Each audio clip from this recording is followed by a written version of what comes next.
The kitchen's where you belong, my new stepmom smirked at Dad's wedding. Wouldn't want to embarrass the family. I nodded and quietly opened my banking app. Tomorrow morning, their business loan approval would mysteriously disappear. They say money can't buy class, but Victoria Marshall was determined to prove otherwise. Standing in her designer wedding dress that cost more than my car, she'd orchestrated what she called the society event of the season. Funny how quickly my father's modest country club wedding had transformed into a showcase of excess once she took over the planning. My name is Olivia Bennett, and until 6 months ago, I was the VP of Commercial Lending at First Capital Bank, the same bank that was about to fund my father and his new wife's dream business venture. Life has a way of coming full circle, especially when people forget who you really are. I still remember the day Dad met Victoria at his hardware store. She'd walked in looking for authentic vintage tools to decorate her luxury real estate office. Back then, she'd been perfectly pleasant, even complimenting my financial expertise when Dad proudly mentioned my banking career. A banker? How practical. She'd said with that same smile she'd later use to cut me down at every opportunity. What changed? Simple. She discovered I wasn't just any banker. I was the daughter of the man she intended to marry. Suddenly, my career was quaint and limited. After all, in Victoria's world, women of status didn't work in finance. They ran charities and planned galas. "Darling," she'd say to Dad loud enough for me to hear, "isn't it time Olivia found something more suitable? The banking world is so harsh for a young woman."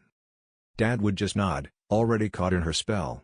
My strong-willed father who'd raised me alone after Mom died, who'd encouraged me to pursue my dreams in finance, was slowly transforming into Victoria's puppet. The wedding planning became her weapon of choice.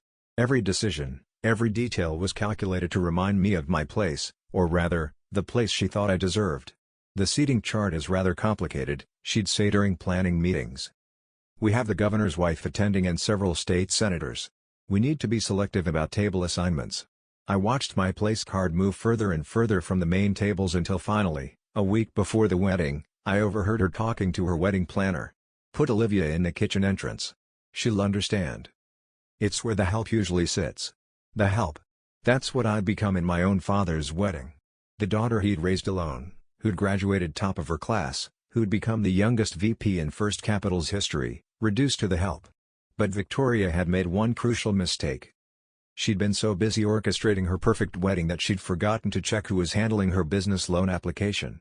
3 months ago, she convinced Dahaya to sell his hardware store, his pride and joy for 30 years to fund their new venture, a high-end interior design and home staging business.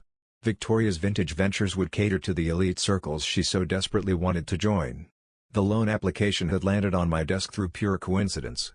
I could have recused myself, should have probably, but curiosity made me read it. And what I read made my blood run cold. Victoria's previous business ventures weren't nearly as successful as she claimed. 3 failed companies in 5 years, each time leaving unpaid debts and angry investors. She'd hidden this from Dad, using her charm and a series of LLCs to mask her track record. I tried to tell him, tried to show him the evidence, but Victoria had already poisoned that well. "Olivia's just jealous," she told him. "She can't stand seeing you happy, seeing you succeed without her help." Dad had patted my hand like I was still a child. "Sweetheart, I know change is hard, but Victoria knows what she's doing. This business will secure our future." Our future. As if the life we built together meant nothing. I'd approved the loan anyway. Signed all the paperwork, dotted every I, crossed every T. Victoria had been triumphant, not even bothering to read the fine print. After all, why would she? She'd won. The morning of the wedding, I arrived early wearing the simple blue dress that Victoria had deemed appropriate for my position. The country club was transformed into her vision of luxury. Crystal chandeliers, imported flowers, ice sculptures. I found my place card exactly where I'd expected. A small table near the kitchen doors, hidden behind a large floral arrangement. Far from Dad, far from the important guests. Victoria spotted me as she made her final rounds before the ceremony. Her smile was pure poison. "The kitchen's where you belong," she smirked, adjusting her diamond necklace. "Wouldn't want to embarrass the family." I nodded quietly and opened the banking app on my phone. The same app I'd helped design during my tenure at First Capital. The same app that gave me access to every loan approval in the system. Victoria floated away, secure in her victory, never noticing my small smile. She had no idea that while she'd been planning her perfect wedding, I'd been planning something too. You see, there's something they don't teach you in banking school. Timing is everything. And tomorrow morning, when Victoria and Dad returned from their honeymoon to start their new business venture, they'd learned that lesson the hard way. I tucked my phone away and took my seat by the kitchen doors. In a few hours, Dad would say, "I'd do to a woman who'd orchestrated my humiliation." In 24 hours, that same woman would discover that karma has a way of serving revenge on a silver platter. The wedding coordinator began herding guests to their seats. The orchestra struck up the first notes of the wedding march, and I sat quietly watching it all unfold, knowing that sometimes the best revenge doesn't need an audience. After all, I'd learned from the best. Victoria had taught me that humiliation tastes sweetest when served cold in front of an audience. Tomorrow, she'd learn what happens when you underestimate the help. The ceremony began, and I watched my father marry a woman who tore our relationship apart. But unlike Victoria, I knew something she didn't. This wedding wasn't the end of the story. It was just the beginning. The morning after the wedding dawned bright and clear. I sat in my home office surrounded by documents that would soon shatter Victoria's perfect world. My laptop displayed First Capital Bank's loan management system, a system I'd helped build and one that still held a few secrets known only to its architects. I took a sip of coffee and began my work. Victoria and Dad were somewhere over the Atlantic, heading to their luxury honeymoon in the Maldives. They had no idea that their dream business was about to crumble before it even began. My phone buzzed. A text from my colleague, Michael, in risk assessment. "Just reviewed the loan docs like you asked? How did we miss these red flags?" I smiled, remembering how carefully I'd structured everything. "Send the report to compliance." I texted back. Standard protocol. The truth was, we hadn't missed anything. I just waited for the perfect moment to discover the irregularities in Victoria's loan application. Timing, as they say, is everything. My desk phone rang. Amanda Torres, head of compliance. "Olivia? We have a situation with the Marshall Bennett loan approval." "Oh?" I kept my voice neutral, professional. "What kind of situation?" "Major discrepancies in the business history section. 3 undisclosed bankruptcies, multiple defaulted loans. How did this get approved?" I could hear her shuffling papers and the collateral verification. "The property she listed as security, it's already mortgaged to 2 other banks." "That's concerning," I replied, fighting to keep the satisfaction from my voice. "Have you flagged it for immediate review?" "Already done. Given the severity, we're initiating an emergency cancellation. The funds were scheduled for release tomorrow. But now they won't be." I finished. "Standard procedure for fraudulent applications." "Exactly. I'll need you to sign off on the cancellation since you were the approving officer." I opened the relevant form on my screen, my cursor hovering over the signature line. In this moment, I thought about Dad, about the hardware store he'd sold based on Victoria's promises, about the way he changed since meeting her. "Sending the signed forms now," I said, clicking submit. "Will you handle the notification or should I?" "Given your personal connection, I'll handle it. The notification will go out first thing tomorrow when they return from their honeymoon." Perfect timing. Victoria would walk into her new office space, the one she'd already leased and furnished with Dad's money, only to find that her dream business was dead before it started. After hanging up, I pulled out a thick folder from my desk drawer. Inside were copies of every document Victoria thought she'd successfully hidden, her previous business failures, the unpaid debts, the investors she'd swindled.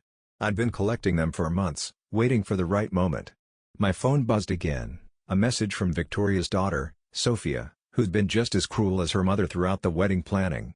"Mom's so excited about the business. She's already invited all her society friends to the grand opening next month. It's going to be amazing." I didn't respond. Let them plan. Let them dream. Sometimes the best revenge is letting people build their castles in the air, knowing you're about to show them it's all made of sand. The rest of the day passed in a blur of calculated moods. I forwarded Victoria's true business history to every high-end design magazine that had agreed to cover her grand opening. I sent anonymous tips to the society columnist she'd been courting. By the time she returned, her carefully constructed image would be in tatters. That evening, I visited Dad's old hardware store, now empty, the sold sign still hanging in the window. 30 years of honest business, of serving the community, gone because Victoria had convinced him to chase her upscale dreams.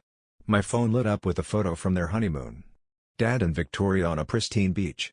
Her massive diamond ring prominently displayed. The caption read, "Planning our empire from paradise.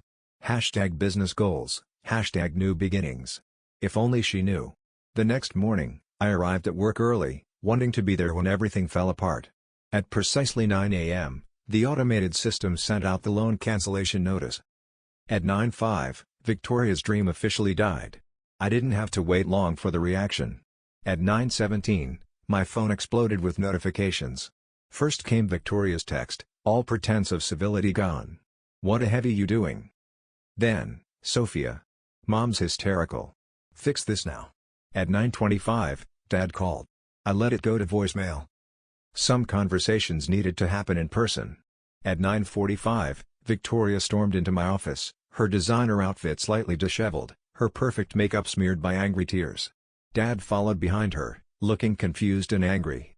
"You vindictive little," Victoria started, but I held up my hand. "Before you continue," I said calmly, "you should know that this meeting is being recorded as per bank policy." "Now how can I help you?" Victoria's face contorted with rage. "You know exactly what you did. You cancelled our loan." "No." I corrected her, opening the compliance report on my screen. "The bank cancelled your loan due to numerous undisclosed prior bankruptcies and fraudulent collateral claims. Would you like to discuss those?" Dad stepped forward, his face pale. "What bankruptcies? What fraud?" I turned my monitor so he could see. "Victoria's had 3 failed businesses in 5 years, Dad. Each time, she left behind unpaid debts and angry investors. The property she claimed to own free and clear, it's mortgaged to multiple banks." "She's lying," Victoria shrieked, but her voice held a note of panic. "The documentation is quite clear," I continued, my voice professional and detached. "Would you like to see the court records or perhaps the complaints filed by your previous investors?" Dad sank into a chair, the reality of what he'd done, what she convinced him to do, finally hitting home. "The store," he whispered. "I sold the store." "Yes," I said quietly. "You did." Victoria's composure cracked completely. "This is because of the wedding, isn't it? Because I put you in your place?" I smiled. The same small smile I'd worn at the wedding. "No, Victoria. This is because you committed loan fraud. The fact that you're an awful person is just a bonus. I'll report you," she threatened. "I'll have your job." "For what?" "Doing my job? Protecting the bank from fraud? Please go ahead. I'm sure the banking commission would be very interested in your business history." Dad looked between us, 30 years of business reputation crumbling before his eyes. Can we fix this? The loan? No. That's done. Your reputation after associating with a known fraudster." I pulled out a business card. "This is David Cohen, the best business attorney I know. You'll need him." Victoria grabbed her designer bag, her hands shaking. "This isn't over." "Actually," I said, standing up, "it is. Security will escort you out. Standard procedure for fraud cases." As if on cue, 2 security guards appeared at my door. Victoria's final humiliation would be walking through the bank's lobby, past the very society people she'd been so desperate to impress. Dad stayed behind, looking older than I'd ever seen him. "Why didn't you tell me?" "I tried, Dad, many times. But you didn't want to hear it from your practical daughter who works in that harsh banking world." He flinched at the words, Victoria's words, thrown back at him. "The store," he began, "is sold." I finished. "But not all is lost." I pulled out another folder, my resignation letter from First Capital Bank, along with a business plan I'd spent months preparing. "Remember how Mom always said we should open a second location?" I asked softly. "I've spent the last 6 months negotiating with investors. Real investors, Dad. Not society climbers playing business." His hands trembled as he opened the folder. "We can start over," I said. "The right way this time. No shortcuts, no get-rich-quick schemes, just honest business like you taught me." The security guards were leading Victoria through the lobby now. I could hear her protests echoing down the hallway.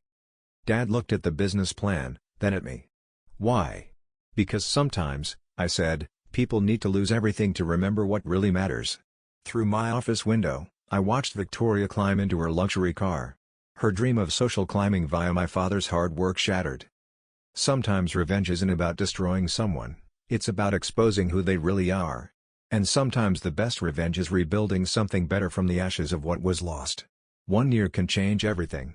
I stood in front of our new store, Bennett and Daughter Hardware and Home, watching the morning sun glint off the freshly painted sign. The grand opening was scheduled for 10 a.m., and already a small crowd had gathered. Inside, Dad was arranging the last display, making sure every tool was perfectly aligned. He'd spent weeks planning the layout, combining the best elements of his old store with modern touches I'd suggested. The result was something neither of us could have created alone. My phone buzzed with a news alert. Socialite Victoria Marshall faces federal charges and investment scheme. I allowed myself a small smile. Karma, it seems, has perfect timing. The past year had been a journey of reconstruction, not just of the business, but of relationships. After the loan cancellation debacle, Dad had filed for annulment, citing Victoria's fraud as grounds. The society pages had a field day with that one. "Ready for this?" Dad asked, joining me at the window. He looked younger somehow. The weight of Victoria's manipulation lifted from his shoulders. "Born ready," I replied, using the same phrase I'd used as a kid when he'd first taught me to use a cash register. The story of Victoria's fraud had spread quickly through our small business community, but something unexpected had happened alongside the scandal. People rallied around Dad. His old customers, the ones who trusted him for decades, came forward with support. Thomas Green, the elderly carpenter who'd been coming to our store for 3 years, had been the first to approach us about investing in the new venture. "Your father taught me everything I know about selecting wood," he'd said, writing out a check. Time to return the favor. Other local business owners followed, not with millions like Victoria had promised, but with honest investments from people who understood the value of integrity over flash. We found the new location, bigger than the old store, but still in the heart of the community through one of Dad's longtime customers. The renovation had been a community effort with local contractors offering their services at cost. The interior design, nothing like Victoria's grand plans. Instead of crystal chandeliers and imported marble, we had warm wood finishes and practical layouts. The DIY workshop area I'd always dreamed of adding was ready for its first class next week. 10 minutes until opening, Dad said, checking his watch. Mom's old watch. The one he'd started wearing again after Victoria left. I nodded, remembering another opening day. 25 years ago, I'd been 5, standing proudly in front of the original store, wearing a tiny apron with Daddy's helper embroidered on it. The crowd outside had grown. I spotted familiar faces, loyal customers, local business owners, even some of my former colleagues from the bank who'd left after witnessing Victoria's meltdown. Michael from Risk Assessment had quit 2 months after me, tired of the corporate politics. Now he handled our books, bringing big bank expertise to our family business. At 9:58, I saw a familiar car pull into the parking lot. Victoria's daughter Sophia stepped out, looking different from the last time I'd seen her. Gone were the designer clothes and superior attitude. She walked hesitantly toward the entrance. Dad tensed beside me, but I touched his arm. "It's okay." I invited her. Sophia had reached out 3 months ago after Victoria's arrest. Her mother's schemes had left her jobless and humbled. She'd asked for a chance to apologize, to make amends. "Your mother," Dad began, "is not her daughter," I finished. "Remember what Mom used to say about second chances." He smiled slightly. "They have to be earned, not given." Sophia had earned hers, spending weekends helping us set up the store, learning the business from the ground up. Today, she would start as our customer service manager, a real job, not the fancy title Victoria had promised her. At exactly 10 a.m., I unlocked the doors. The crowd streamed in, their excited chatter filling the space with energy. Local reporters covered the opening, not society columnists this time, but real journalists interested in a story of community and redemption. "Welcome to Bennett and Daughter," Dad and I said together, greeting each customer like family. By noon, we'd made our first 100 sales. By closing time, we'd exceeded our projected opening day revenue by 40%. But the numbers weren't what mattered most.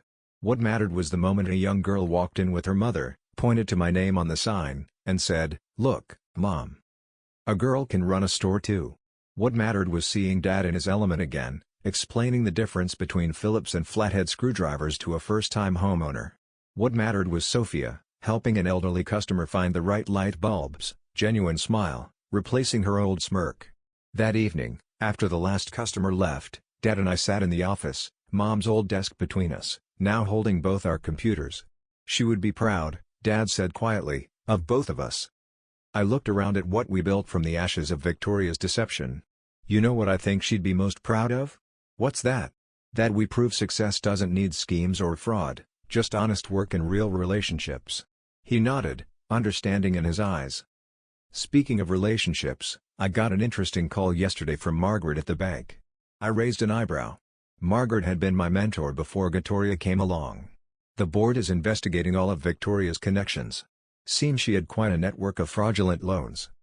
They're restructuring the entire commercial lending division. He paused. They want you back. As regional director, I thought about it for a moment, looking at our store, at the future we built. Tell them thank you, I said finally.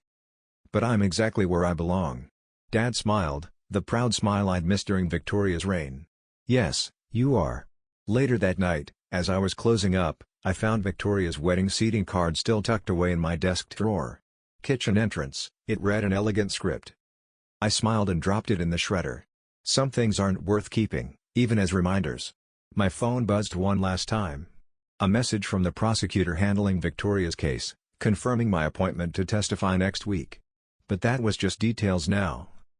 The real victory wasn't in Victoria's downfall or even in saving Dad from her schemes. The real victory was in proving that success doesn't need validation from socialites or approval from society pages. Sometimes it just needs a father and daughter who believe in each other, a community that stands together, and the courage to rebuild something honest from the wreckage of broken dreams. As I locked up for the night, I looked at our sign one more time. Bennett and Daughter Hardware and Home. No crystal chandeliers, no imported marble, no fake sophistication, just real value, honest work, and a legacy built to last. Sometimes the best revenge isn't in destroying what others build, it's in building something they can never destroy.